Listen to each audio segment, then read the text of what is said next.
A Quiet Place Part 2. So this is going to be my first viewing thoughts.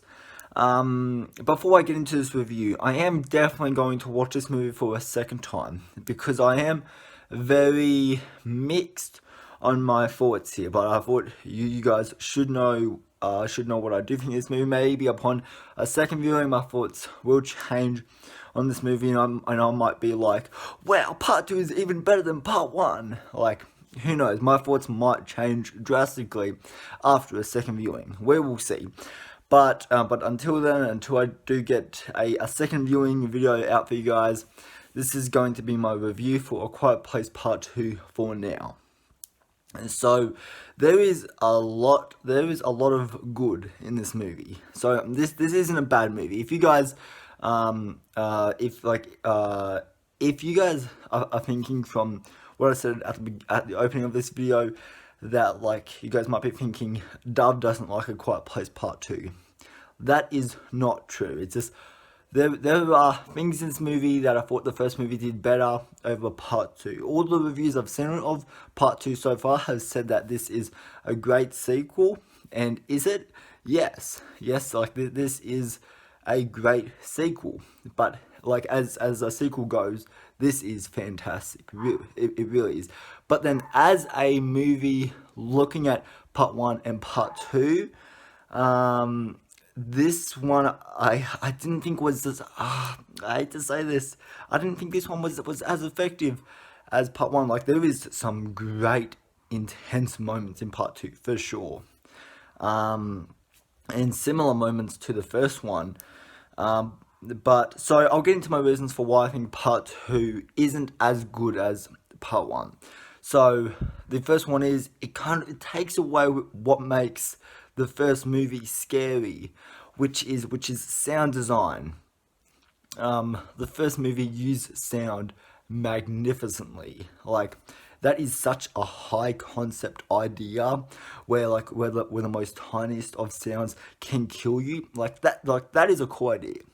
And that's why the first Quiet Place is amazing, because it used sounds and it didn't use dialogue to show emotion or to say what is happening, like a lot of average horror movies do nowadays. The first Quiet Place did stuff that is really scary, because we use sound on a daily basis, and just having that having that as a weakness is terrifying. So, and now getting into part 2.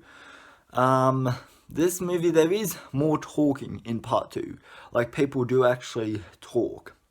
And there are a few moments in this movie where talking, it does make sense. Because in this one also, I guess spoilers, because some of this is very hard to say without going into spoilers. So I think before I go any further into this review, spoilers, I'll only be getting into minor spoilers here. But if you don't want to know anything about Quiet Place Part 2, switch off and go watch A Quiet Place Part 2, then come back to this part of the review and hear what I have to say about this. So part 2 has more dialogue, and there's one scene where there's this family. They're on an island that is surrounded by water, and in this movie you find out that the monster's weakness is water. So that they can't really. So water is their weakness, which I think that is a great.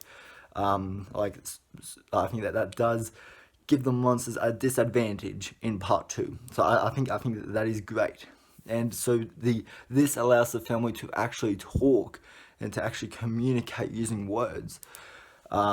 Because they're surrounded by water, they don't have to be concerned about the monster.